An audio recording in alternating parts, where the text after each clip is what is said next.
mac and cheese, fine wine, and ice cream. There's something surprising they have in common, and that's Thomas Jefferson. Thomas Jefferson, founding father, third president, and author of the Declaration of Independence. Pretty impressive resume.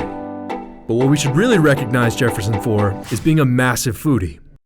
While serving as the ambassador to France in the late 1700s, he developed a specific appreciation for all things European. While touring Europe, he took detailed notes about modern farming and agricultural techniques. Upon returning to the US, he began cultivating his own organic vegetable garden, berry patch, and vineyard. He even had a macaroni pasta machine shipped over, and introduced ice cream to his kitchen.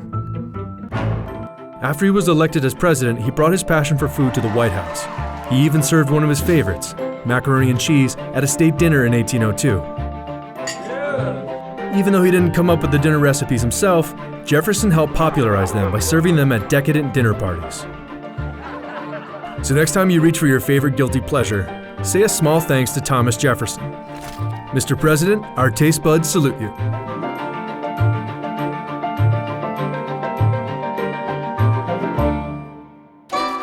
Cakes, cookies, and brownies. No, we're not going to show you how to make them, because they can be made with ease thanks to Betty Crocker, who was born in 1921 in Minnesota. Well, kind of.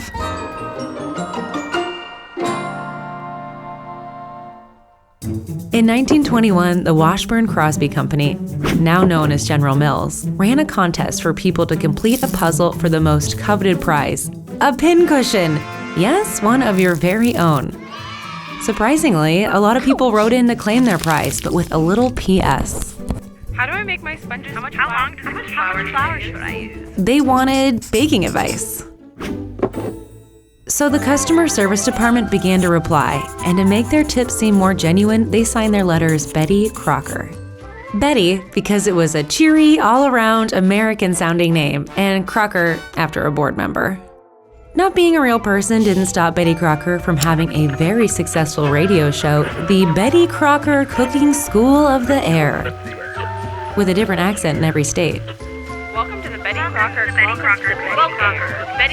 Cooking School of the Air. But the lies don't stop there. Let's talk about that added ingredient, the egg.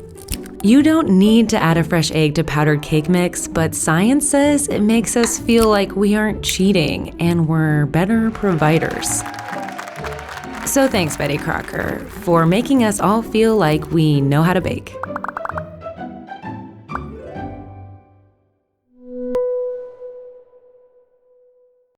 Salmon sushi isn't Japanese.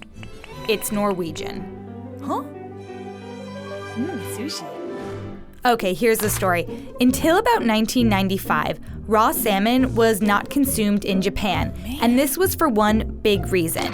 Pacific salmon has parasites. Ugh. So no salmon sushi, sashimi, no spicy salmon, nothing. What? No way. But obviously that all changed, thanks in part to this guy.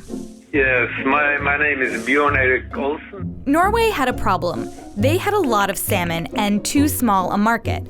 Looking east, they set their sights on Japan, a country that loves raw fish so much it's willing to pay 5 times the price for sushi grade. So, Norway formed a committee and hired Bjorn. From 1986 to 1991, I worked for Project Japan. Their job was to convince Japanese consumers that Atlantic salmon was safe to consume raw. And this was hard. Just take, for example, pork. If some guy from Norway came here and said, "Here, eat our pork meat raw, it's safe, it's really yummy," we'd be like, "Man, you're crazy." It was basically a matter of perception, so we had to change the whole country in a way. Bjorn and his team got to work. They made the first ever salmon rolls and served them to businessmen in Japan, which they didn't like for a long time. It took actually 10 years to get a proper breakthrough in the market. So there it is. Salmon sushi didn't exist before 1995. Bjorn, on behalf of the world, we thank you.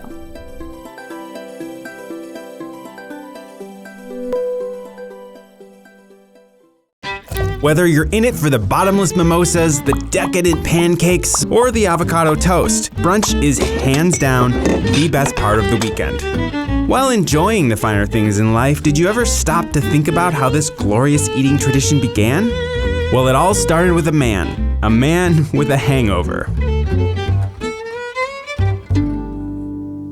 Back in 1895, there was this guy named, Guy, and he was a writer living in England. At that time, Sundays were a big deal, and early post-church meat-heavy meals were all the rage. But for those nursing a hangover and recovering from the previous night's debauchery, those meals weren't always appetizing. So Guy proposed a compromise and penned a prolific essay appropriately named Brunch, a plea.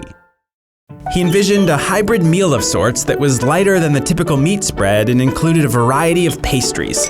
Friends could gossip about the previous night's indiscretions while chasing their hangovers with some hair of the dog. But the delicious British invention took what seems like forever, 30 years, to catch on in the States. When it did, Sunday morning never looked the same again. So the next time you're enjoying a French toast chased by a Bloody Mary, take a second to thank the hard-drinking Englishman by the name of Guy.